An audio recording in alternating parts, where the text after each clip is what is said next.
everybody, I'm Dr. Robert Pate. I usually go by Robby. And I have the honor and privilege today of having been asked by Joe to share with you guys a little bit about a topic that is near and dear to me. As a therapist in private practice, as someone who gets to do a little supervision and quite a bit of clinical training in the various aspects of my career. So I'm excited to hang out with you guys here and to share just a few things that have come up that Joe asked me to share about today. So happy to give Joe a break from all of the amazing content that she puts out there for people. And I hope that what I talk about here is helpful to somebody who's watching this.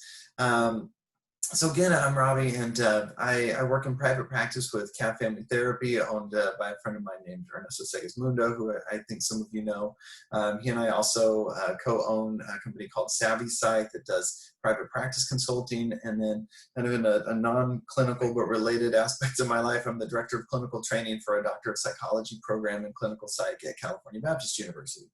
So I've got a lot of these kind of elements in my life, and I get to work with a lot of people who have these aspirations of making a lot of money and changing a lot of lives in their clinical life. So I'm happy to get to pour into people's lives that way. And what Joe is asking me to share about today is related to that kind of that newness factor. So this idea of what are some things that people who are either maybe newly licensed or have been licensed for a while but are new to private practice, like what are their concerns, things that worry them when they start out in private practice. So the few things that come to mind for me around that are, will they come, like the they being clients, right? Like, are people going to show up, and are they going to contact me? So will they come? Will they stay once they do finally get on the horn with me and we have a phone call, or they send me an email, or maybe they just come to my office? And then will they pay? So will they come? Will they stay? Will they pay? All right, and I always tell my students that the only jobs of the client are to show up, fess up, and pay up, right? If they do all of those things, they're doing their job. And then it's our job to use our kind of clinical ninja skills, my therapist ninja skills, to help them toward their goals within those confines there. So will they come? I mean, that's a marketing question to a large degree, and there's a ton of resources out there, so I don't want to spend too much time on that question in particular. But are we, as newer to private practice clinicians, are we doing the legwork of growing our practice? So are we networking? Are we talking to other clinicians in our area? Are we talking to possible referral sources, doctors, pastors, local school psychologists? I mean, just the people who have access to the people that we want. Are we talking to them? Are we having lunches and coffees and sending emails and letters and all of that business, right? And that's labor intensive, it's time intensive, but it's good work to be done, right? Call your old professors, right? If you know they're in your area. So those kinds of things are great, but also, you know, are we doing our online profiles for Psychology Today, goodtherapy.org? How's your website, right? Do you have a website? It always just blows my mind when I'm trying to find a referral and I know that there's a therapist and they work in a certain area, and I'm trying to track down information for them, and all there is like just the Google page that has a little bit of information, but there's no actual website, right? So are we doing those basic things? So we want to make sure we're doing those things, because that's going to help our clients just to know that we exist. I remember driving to my practice a couple of years ago, and I was thinking about, it was kind of a lull period in my caseload. It was starting to go down a little bit, and I was thinking, man, I'd really like to get more people in. You know, I wonder, you know, where I should be thinking about, where are these clients that I want? And I was on Golden West Street, which is close to our practice in Huntington Beach and in California. And I just looked to my left and I looked to my right, and I saw just, you know, giant suburban tracts, housing tracts. And I thought, there are hundreds, if not thousands, of families within 100 yards of me in any direction here. And, you know, it's like, will they come? Well, what have I done to get myself in front of them? Have I gone into their world? Have I injected myself into their life somehow and made it known that I'm here, that I have something they need, right? I mean, you know, we can argue about how many marriages end in divorce, what percentage, but at the end of the day, there's a lot of couples and families and individuals that are in distress to varying degrees that need us. Are we putting ourselves in front of them? So we got to do that work. If you just hang up your shingle with your name on it on your door, people won't know you're there. So are we doing the work to let people know? But then also, and this kind of gets into the second question of will they stay, but it's also part of will they come in the first place, is are you putting yourself out there as you? We get told so often in our clinical training, whether it's from a supervisor or a professor, I'm guilty as charged sometimes on this stuff, of trying to mold trainees into kind of put them into a box. And I have to always remind myself that as much as we want our trainees to, our pre-licensed therapists, right? As much as we want them to adopt the skill sets and the language sometimes of how we conceptualize our clients, they still have to be themselves. You have to be yourself within the confines of some of these theories that we might use. And maybe you do a blended way, kind of an integrated way of approaching your clients. But within that, we have to make sure that you are being you. Our clients are not stupid.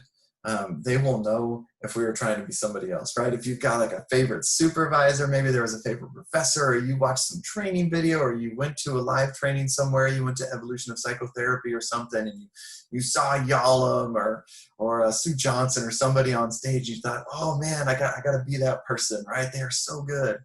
No, don't be Sue. Don't be, be you, because your clients are going to figure out if you're trying to be somebody else. And when you're marketing, they are choosing you. Whether you've got a pink streak in your hair, a purple streak in your hair to match your branding or something, whatever it is, do you. I'm like polo shirts and plaid. That's my thing. And it took me a while to get to that point and to kind of own who I am. So figure out what fits for you. What's going to make you most comfortable in your therapist chair or on the couch or beanbags or however you do your therapy. But if you can figure out what that looks like for you to be you, and then put that out there, potential clients will see that, and they're going to see that you are an authentic person, and they're going to either say, yes, that's for me, or no, that's not for me. But I heard something a while back, it was something like, I'd rather be 10 people's favorite person than 100 people's 10th favorite person, right? So if they're choosing a therapist, they're only looking for one person, and you want that one person to be you. So better to turn off 90 people who, if they kind of got the you thing and we're like, they might be a good fit, maybe not. Maybe they show up and they do 2 or 3 sessions and then they drop out because they didn't feel a great fit. Wouldn't you rather just get 10 people that are going to come for 10, 20, 50 sessions, right? Depending on what kind of work they need. Wouldn't you rather have that? That's what we need to be selling in our practices. So if you're worried about will they come and will they stay, make sure you are being fully you as you're branding your practice and asking people to come get services from you. There's plenty just go on Psychology Today and you can see there are hundreds, if not thousands, of therapists within 25 miles of wherever you are. What makes you interesting, right? And then, will they pay? This last question here is really important, I think, especially if you've worked in clinics where there was an administrative assistant somewhere collecting money, swiping cards, taking insurance information. If you've never done that, it can be a weird feeling to have someone digging through their wallet and how much was it again? And they're pulling out 20s and do you have change for a 10? Because it's, 165 instead of 180. Like, how much do you have, right? So it can be a little awkward at first. It's just a different thing to take someone's money. Right, I have a client right now who brings in an envelope of cash with him, and it says Dr. Pate on it, and he writes it with like a big thick Sharpie, and I think he gets the cash from his work, and so he's coming straight from work with an envelope of cash to my office each week, and it used to be an awkward thing for me. Now it's like, hey, thanks, and just toss it on the side, and I don't count it in front of him or anything. I just trust that it's there, and he knows that, and it's not a big deal. But if you've come from this environment where you don't ever see any money and somebody else makes the appointments maybe even, and you just get to do the therapy piece, it can feel a little weird to take somebody's credit card information and literally swipe it or insert the chip or whatever it might be. So part of this comes down to kind of knowing your worth. And then part of it too is just, do I value what I'm doing? right? Not even myself, but just, do I value therapy? And if so, do I think it's worth paying for? I can promise you that the state of California, where I live, values therapy, because when I was working in community mental health, making $24 an hour or whatever it was, I think I was making $48,000 a year, with a doctoral degree. It wasn't great. And it was kind of the overworked, underpaid thing. And I got to help a lot of people, but it wasn't helping me very much. I was very stressed with the workload and all that. But all that to say, Medi-Cal, the California version of Medicaid, was paying my clinic $155 per hour for me to see clients. And I was getting $24 of that, right? So that's a lot of overhead. So when you think about how much more can you make in private practice, I'll let you do the math, and there's other trainings you can go to that'll give you that. But I can tell you that California values our services. I would imagine your state or territory probably does as well. So whether your clients are paying cash or insurance or whatever, your government probably values your services, maybe even more so than whoever your insurance provider is, or the panels that you're on. If you just look at the reimbursement rates, I don't know. You can look up those details.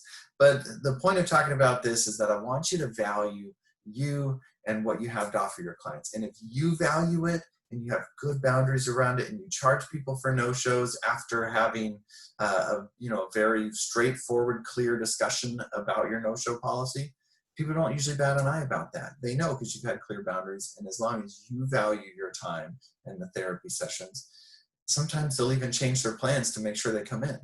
I had that happen last night, where I held a boundary with a client who was going to cancel last minute because something came up, is all they said in the email. And I said, well, I gave some other options, but it said I'd have to charge no matter what. And you know what? They came in. So all of a sudden they valued the therapy time. So you never know what's going to happen there. So I know I'm running short on time here. I wanted to keep this to about 10 minutes for you guys. But, will they come? Will they stay? And will they pay? Yes, yes, yes. But that comes with a little bit of responsibility on our part. So we have to value ourselves and trust ourselves and our branding and who we are, that we are enough to put ourselves out there and get their attention and be honest about who we are. So I hope that's helpful for some of you guys. Joe's got a lot of great information that can kind of give you more details on this. So I hope you'll check that out. But anyway, again, Dr. Robert Pate, call me Robby. Hope to talk to you soon.